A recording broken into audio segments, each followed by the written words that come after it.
Oh my goodness, bro.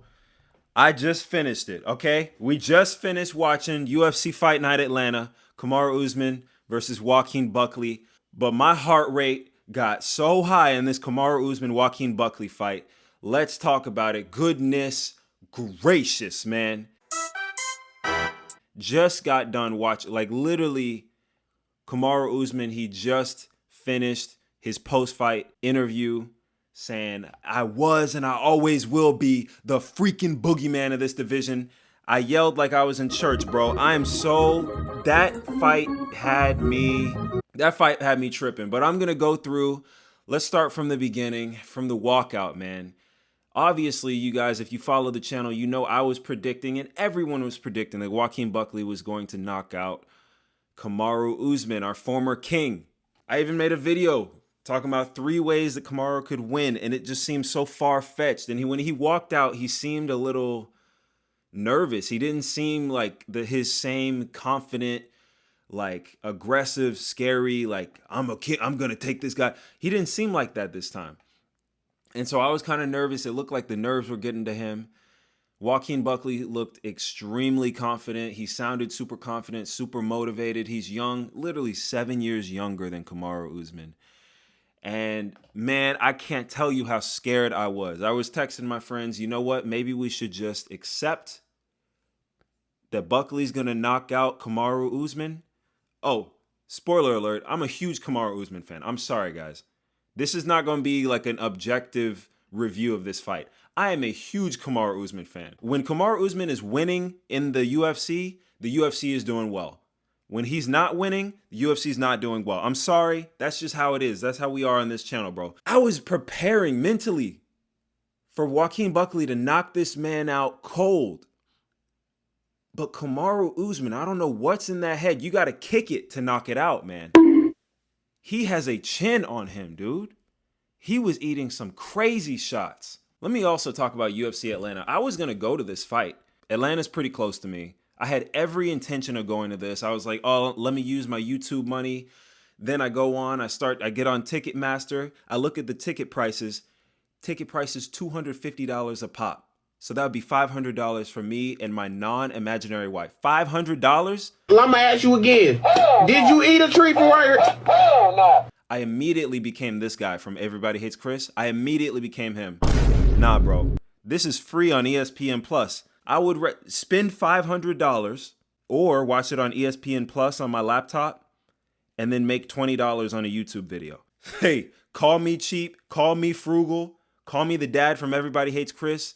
I'm making this $15 YouTube video. So let's get into round 1, man. Kamaru Usman gets a takedown. All right.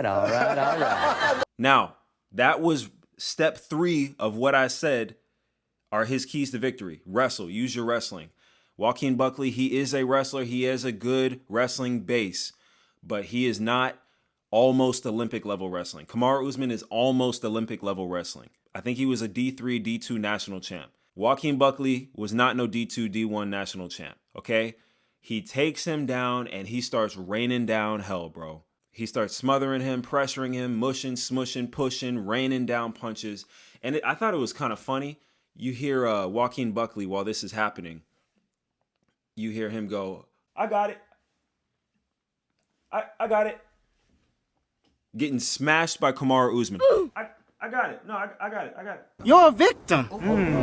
Getting smashed. Absolutely destroyed by Kamaru Usman. He gets up. His face is all messed up. Round 1, bro. His face is all jacked up.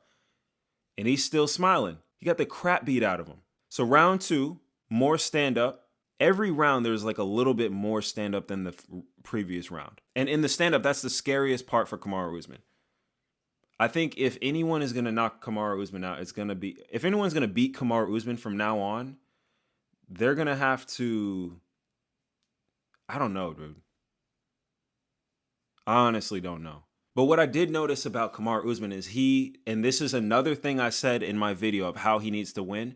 Kamaru Usman, he does not fight on his back foot. He doesn't back up. He walks you down. But Joaquin Buckley also walks you down. So it was going to be a question. Who's going to take the center control of the ring?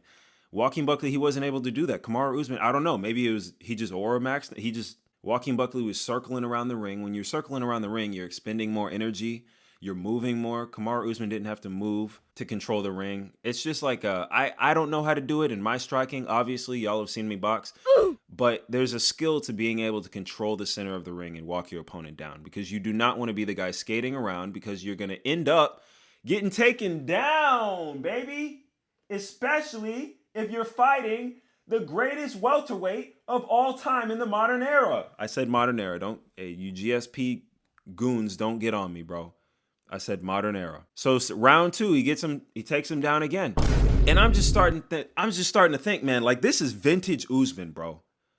God has blessed me with being able to watch vintage Usman. I didn't get to, when Israel Adesanya came back, he didn't look like this. Oh! When Henry Cejudo came back, he didn't look like this. He needs some. Volk just came back a few months ago. He looked like this. He looked like prime Volk, bro. And it's just a blessing from God that we get to see a legend not get absolutely destroyed by an up-and-coming, like, strong up-and-coming contender. Thank God. We got to see vintage Usman today. So in round 3, Joaquin Buckley, he started using a karate stance to prevent the double leg. Dude, like I said, this is an almost Olympic level wrestler. He's going to just shoot a single leg. You think he doesn't have a single leg? Joaquin Buckley's coaches think he don't have a single leg? Oopsie daisy. If you're a wrestler, you got a single leg and a double leg. It's not like you only got one of them. You think karate stance was going to stop Kamaru Usman? Bro, we were talking about Kamaru Usman like he was the old worm in SpongeBob that talks about, I remember when they invented chocolate. That's how we were talking about this man. We're talking about him like he was already in the casket. Me too. I got comments talking about put the wobble cobblestone fries in the bag, bro. I gotta go. I'm gonna show some of my comments from the last video. Hang it up, Unc. Hey, Unc, it's not happening. It's not happening. None of us thought this would happen, bro. Joaquin Buckley in a karate stance, gets single leg takedown, gets smashed for the rest of the round by Kamaru Usman. Vintage Kamaru Usman, bro. He made him look like what are we watching right now? Is this The Ultimate Fighter? Is this a 28-year-old Kamaru Usman? No, this is a 38-year-old Kamaru Usman. Bro, black don't crack, man. Hey, black don't crack. I mean, I could just keep all the screenshots I got from this were just the same, pretty much the same thing. Every single round, Kamaru Usman, he would start out, he was using his jab pretty well. Some of his takedowns were set up by 1-2 takedown. What did Flying Squirrel freaking say in his video? I know I predicted Joaquin would win, but I did predict how our glorious king, Kamaru Usman, would win. Didn't I? Did I not? I know, man. But round 5, bro, I was literally shaking because here's the thing. Every round, like I said, every round, the striking got closer and closer. In round 4, Buckley actually wobbled Kamaru Usman. Round 5, he was throwing everything and they were landing. And I think we got to give Kamaru Usman his props, man. He actually does have a chin. He actually does have a chin. The only knockout he has is when a dude kicked him, like head kick knockout. That's anybody. Kamaru Usman has taken punches hard from everybody in this division. And maybe, I mean, we can't say that Joaquin Buckley doesn't have power. It's not like Joaquin Buckley is pillow hands. He's not. Maybe we could say Colby Covington is pillow hands. Maybe we could say Leon Edwards is pillow hands. Or we're going to say Khamzat Chimaev. We're forgetting this is one of the only guys to take Khamzat Chimaev to the freaking decision up a weight class on a week's notice. Why are we sleeping on Kamaru Usman? Why did I make this mistake to think that Kamaru Usman was a geriatric patient? I cannot listen. I'm done listening to these other MMA YouTube. I need to trust my heart, bro. I need to trust. Can you hear me? I'm hitting my chest. I need to trust my heart on this. Kamaru Usman, we don't talk about his wrestling enough. He didn't miss a takedown until the 5th round, bro. 5th round. And he was missing those because he was shooting them in the middle of the ring. But he had Joaquin Buckley's so spooked. I mean, all he had to do was level change. Joaquin Buckley would freaking do a front flip. Joaquin Buckley he'd do a handstand to prevent another takedown from Kamaru Usman. This is our freaking welterweight king of the last decade, bro. And we completely forgot about it. We completely forgot. Volk was the featherweight king, and he slipped up a few fights. He came back.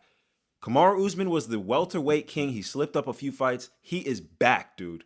Last 2 minutes of this fight, Kamaru Usman, he's getting a little wobbly. He got him on the fence, which was step 2 of what I said he needed to do. Clinch work, fence work. He did it. And okay, I'll stop yelling. I've been yelling for about 10 minutes about this fight. Kamaru Usman in the post fight, he was tearing up. He was about to cry, bro. He was choking up. I almost cried. He said he couldn't have his daughter at the fight with him. He's fighting Joaquin Buckley. He's fighting wobble cobblestone knees, and he's fighting a baby mama. Bro.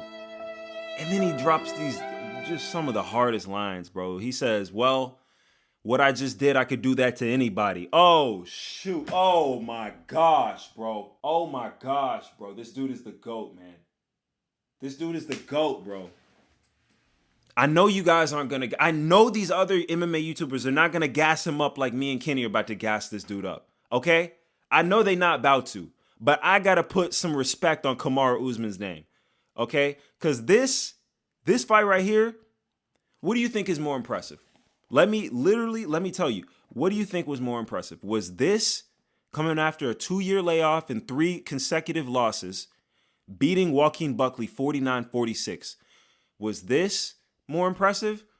Or was GSP coming back to 185 and beating Michael Bisping? Was that more impressive? For real. Be for real. Be for real. Joaquin Buckley or Michael Bisping? I need to do some research. How old was GSP when he fought Michael Bisping? Oh, would you look at that? Oh, would you look at that? We need to put some respect on Kamaru Usman's name, bro. GSP was 36 when he fought Michael Bisping, huh? Hey, let me tell you something. Michael Bisping did not look like Joaquin Buckley. Okay? At 36 years old, GSP beat a one-eyed man. Okay? We need to put some respect on Kamaru Usman's name, bro. Because GSP ain't coming back at 36 and beating that Joaquin Buckley. I'll tell you that right now. Well, I don't know that. I think he could have. Who knows? Man, I'm so hyped, bro. Well, I could do that to anybody. Any one of them. But like I said... There's the upper echelon of UFC fighters. And it's like the champs, right? The champs who can reign. Kamaru Usman was a champ who reigned. Like, he wasn't just I won in a couple and they fed me, some crappy, they fed me Cheeto Vera. He's not one of those kind of champions. Kamaru Usman fought everybody. And then he lost, slipped up, took a fight against maybe one of the scariest guys in the whole UFC pound for pound, Hamza Chimaev, on a week's notice, up a weight class, went to a decision with that guy, one of the only people to go to a decision with him. Dude, what are we talking about? This is an upper echelon fighter. Alex Volkanovski is an upper echelon fighter. Islam Makhachev is an upper echelon fighter. These guys are different, bro. This man is different, dude. It's going on 15 minutes that I'm yapping. I still need to talk about the rest of the card. Should I just cut this off? No, I'll just, real quickly, let's go through the rest of the card. I'm just so hyped, man. This is one of my favorite fighters of all time, bro. And I'm just happy for him. I'm genuinely just happy for Kamaru Usman. Because, I mean, we were all doubting him. I'm sure he had some doubts himself. And that's just so powerful when you're able to overcome those limits that you think you had. So let's go over the rest of the fights. I don't want to make this video too long. So obviously, okay, Kamaru Usman, he beats Joaquin Buckley 49-46, dude. It was just like classy, dude. One takedown, and I smash you the rest of the round. Next round, let's start out. Let's do some little pitter-patter. One takedown, smash you the rest of the round. He did that 4 rounds in a row, bro. This is a GOAT, dude. Put him on the Mount Rushmore, dude. I'm lit, dude. I'm lit. Next, Rose Namajunas, I'm going to tell y'all right now, I wasn't watching this fight. I was not watching this fight, and I really should not be commenting on it because I'm going to tell you how much I wasn't watching this fight. At the end of the fight, I was like, oh, cool, wow, Miranda Maverick, she beat Rose Namajunas. Every time I looked at the screen while I was eating my, what was I eating? I was eating like ribs or like beef bulgogi or something. Just constipation. You could tell by what I just said, I got severe constipation. Ribs and beef bulgogi at midnight at the tender age of 29. Dude, I'm blocked up, bro. But yeah, every time I looked at the screen, Miranda Maverick was winning, and then Rose won. And my friends texted me saying, wow, Rose fought a good fight. So I have no idea what happened in that fight.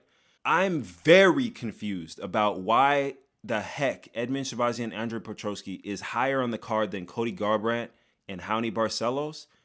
Raoni Barcelos and Cody Garbrand. Dude, it felt like a street fight, bro. This was so high-paced. This card, by the way, man, this card was pretty good. It had like a good mix of really good knockouts, really good finishes, really good back and forths, and just violent, like back alley type fighting, dude.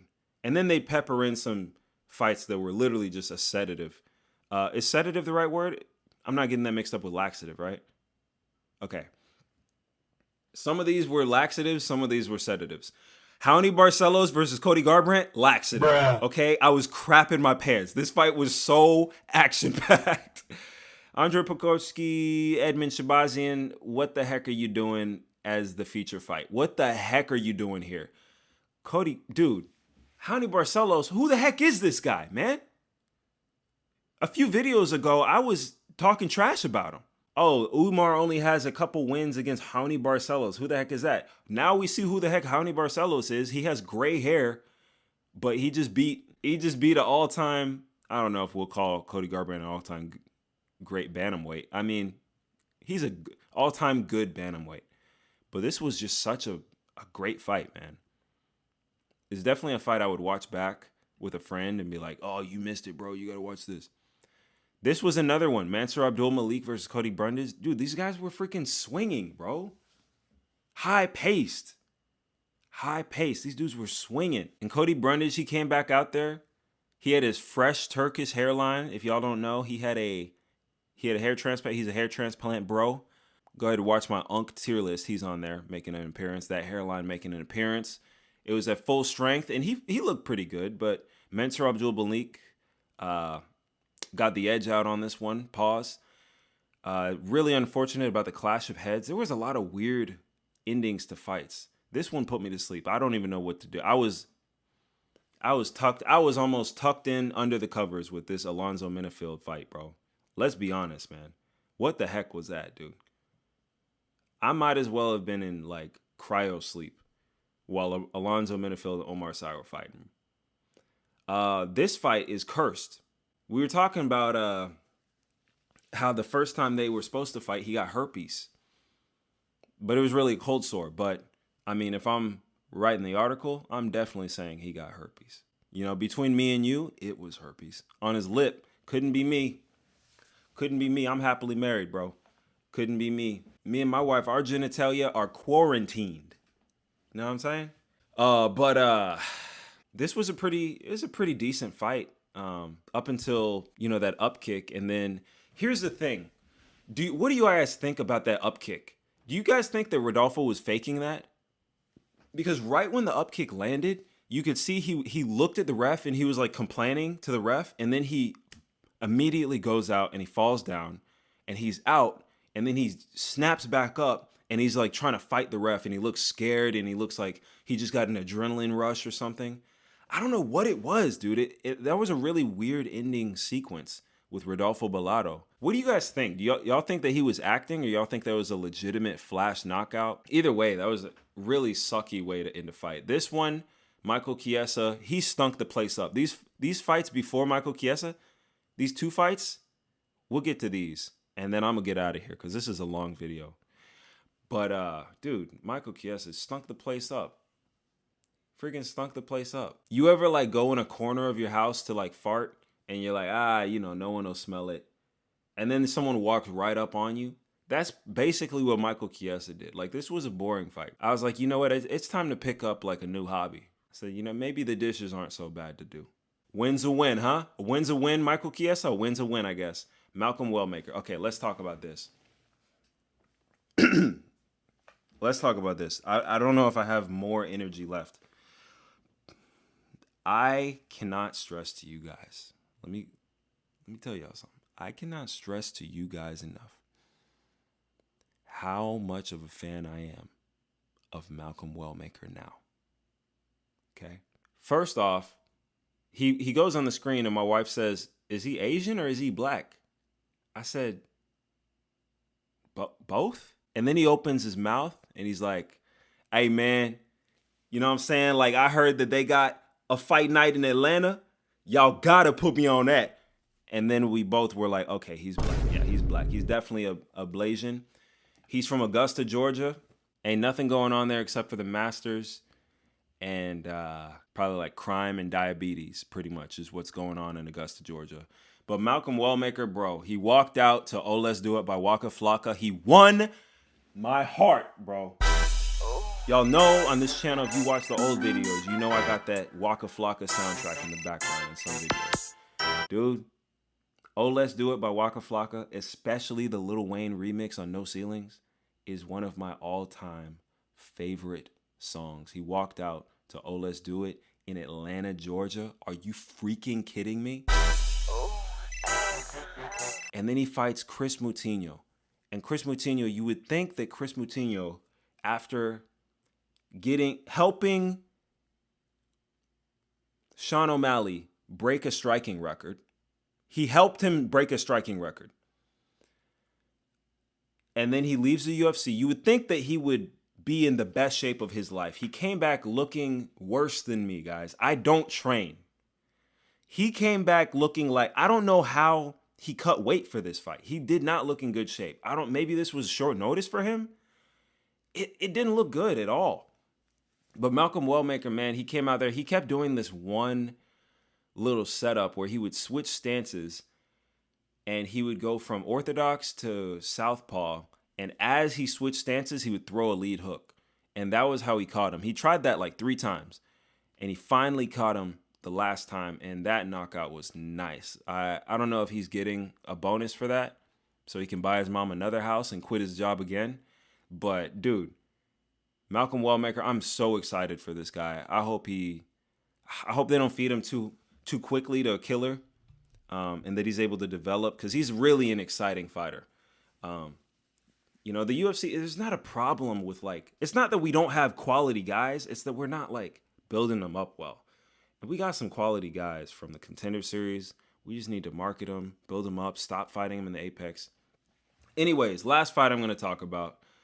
Well, I mean, I could talk about these, but I'm just getting tired, bro. All right, let's talk about Cody Durden versus Jose Ochoa. So, Cody Durden, there's this fighter.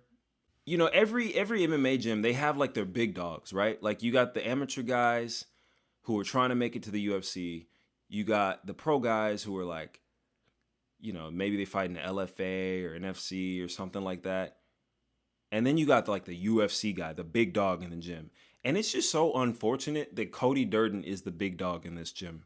Because he's gotten knocked out every single time I've seen him fight.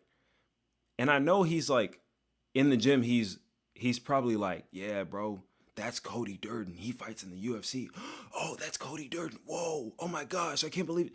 And then you watch him and it's like, dang, he just got knocked out, bro. Bad. Jose Ochoa, un peruano de Urubamba. Guys, they kept talking about the Covington, Georgia native, and then they said that Jose Ochoa is from Urubamba. I'm going to show you a picture of what Urubamba looks like. Okay, this is what Urubamba looks like. That's where this man's from. Okay? Cody Durden, let's look at a picture of Covington, Georgia. The fact that these two guys met in the octagon and one of them knocked the other guy out is just so, in the prelims in Atlanta, is just the most random thing in the world. And it's why I love this sport so much, because it'll be the most random. This dude is literally from like the lost city of Atlantis. I've been to Peru. I've been to Urubamba before. It's one of the most magical places on the planet. And Covington, Georgia is one of the least magical places on the planet. And it's just so funny that they got to fight tonight. Next fight, Ricky Simone, Cameron Smotherman. Ricky Simone smothered the Smother Man. I'm not going to talk about that anymore. When I turned my TV on, it was just Phil Rowe face palming Angelusa and punching his teeth out. So that's kind of funny. Literally like some bullying, holding your head against the locker, punching your teeth out type knockout. That was pretty violent and a pretty good start to the action. Like I said, man, this card was pretty fun. I didn't watch this fight. This card was really fun. The final fight, man, had me, my heart rate was up. Seeing Usman get back on his feet is so good, man. I don't want to see these legends lose. I don't want to see Izzy lose. I don't want to see Alex lose.